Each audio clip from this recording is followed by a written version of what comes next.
Bismillahirrahmanirrahim. Proper axis of symmetry or proper rotation.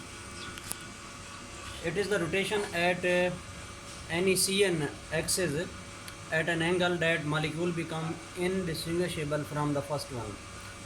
Like this is a water molecule, axis is passing through the oxygen.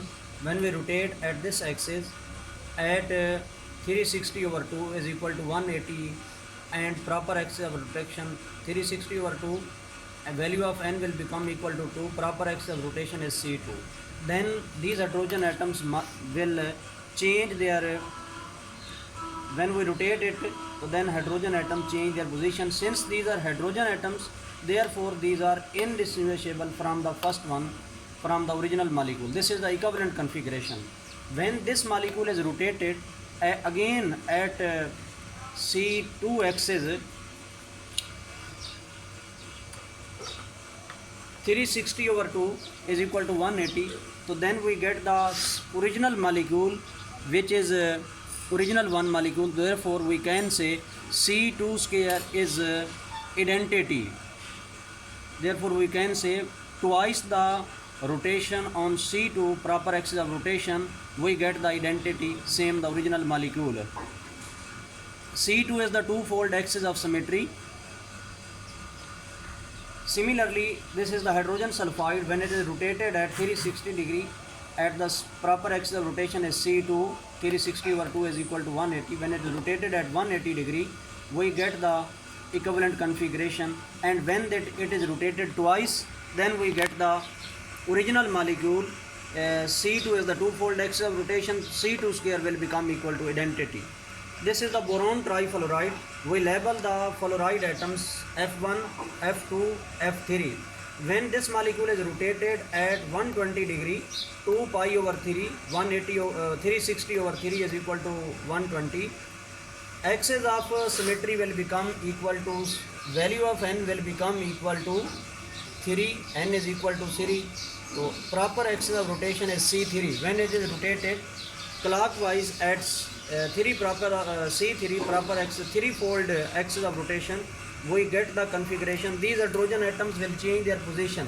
F3 will become F2, will take the position of F1, and F1 will take the position of F2. This configuration will be obtained. When this molecule is rotated at 120 degree, 360 over 2, 360 over 2, this is equal 360 over 3. Proper axis of rotation is C3. When at 120 degree, we get again these atoms will again change the, it is clockwise rotation. C3 is clockwise, this C3 is also clockwise rotation. This arrow shows the clockwise rotation. F3 will take the position of F1, and F1 will take the position of F2. This configuration will be obtained. When we rotate again this molecule at 2 pi over 3, C3 axis of rotation clockwise, we get the configuration original one, which is equivalent configuration. These two molecules, configuration 2 and configuration 3, this is the configuration 2, this is configuration 3. These are indistinguishable from the first one. Therefore boron trifluoride has the C3 proper axis of rotation. When we rotate thrice, once again clockwise, we get the same original molecule. This arrow shows we come to the original molecule. So we can say clockwise rotation thrice at threefold proper axis of rotation, we get the identity.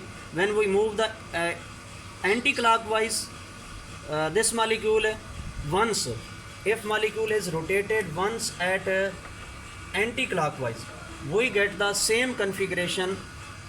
F2 will take the position of F1. So we can say twice rotation clockwise at threefold axis of rotation is equal to once rotation at 3 axis of rotation. When we rotate this molecule clockwise at threefold axis of rotation thrice or anti-clockwise, this shows the anti-clockwise rotation or anti-clockwise at threefold axis of rotation, we get the identity of molecule. Or when same molecule, this molecule is rotated Anti-clockwise, F3 will take the position of anti-clockwise. This F3 will take the position of F2, and F2 will take the position of F1. So we can say rotation twice at threefold axis of rotation is equal to rotation anti-clockwise at threefold axis of rotation. We get the same configuration. Thank you.